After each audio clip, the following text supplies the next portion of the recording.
তিন দফা দাবিতে কর্মবিরতি পালন করছেন প্রাথমিক বিদ্যালয়ের সহকারী শিক্ষকেরা। অভিভাবক, প্রধান শিক্ষক ও অফিস সহকারীর সহযোগিতায় অনুষ্ঠিত হচ্ছে বার্ষিক পরীক্ষা। এদিকে বার্ষিক পরীক্ষার সময় শিশুদের জিম্মি করে শিক্ষকদের এই আন্দোলনকে অযৌক্তিক বলছেন সুশীল সমাজ। সহকারী থেকে প্রধান শিক্ষক পদে শতভাগ পদোন্নতি, দশম গ্রেড সহ 3 দাবিতে আন্দোলন করছেন প্রাথমিক বিদ্যালয়ের সহকারী শিক্ষকরা। রাজশাহীতে সকাল থেকে বিভিন্ন প্রাথমিক বিদ্যালয়ে ক্লাস পরীক্ষা নিচ্ছেন অফিস সহকারী শিক্ষকরা। বলছেন 3 দফা দাবি পূরণ না হওয়া পর্যন্ত ক্লাসে ফিরবেন না তারা। আমাদের টিচাররাও সবাই কর্মসূচি অংশগ্রহণ করছে। পরীক্ষা সেরকমভাবে নেওয়া হচ্ছে না, যেভাবে চলছে দপ্তরীদের মাধ্যমে নেওয়া হচ্ছে। বরিশাল কুয়াকাটায় দ্বিতীয় দিনেও কমপ্লিট শাটডাউন কর্মসূচি পালন করেন সরকারি প্রাথমিক বিদ্যালয়ের সহকারী শিক্ষকরা। তবে প্রধান শিক্ষক ও অভিভাবকদের উদ্যোগে নেওয়া হয় বার্ষিক পরীক্ষা। অভিভাবকের মাধ্যমে পরীক্ষাটা নেওয়া হচ্ছে, ওইভাবে তাদের মতো তো আমরা অত এক্সপার্ট না।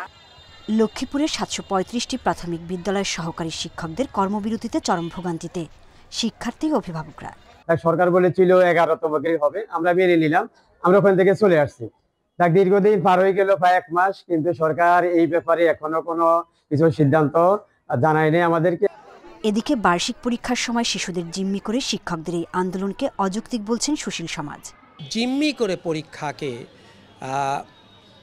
এই আন্দোলন চালিয়ে যাওয়াটাও ঠিক যথাযুক্ত পদক্ষেপ নয়। কাজেই আরেকটু তাদের ধৈর্য ধরা উচিত। শিক্ষার্থীরা নতুন ক্লাস উঠবে এই তাদের আশা। এই মুহূর্তে ধর্মঘট করা কোনোভাবেই উচিত নয়। আমার মতে ধর্মঘট প্রত্যাহার করে সমস্ত শিক্ষকরা ক্লাসে এসে সুষ্ঠুভাবে তাদের পরীক্ষা নেওয়া উচিত, যাতে আরও মনোবল বাড়ে।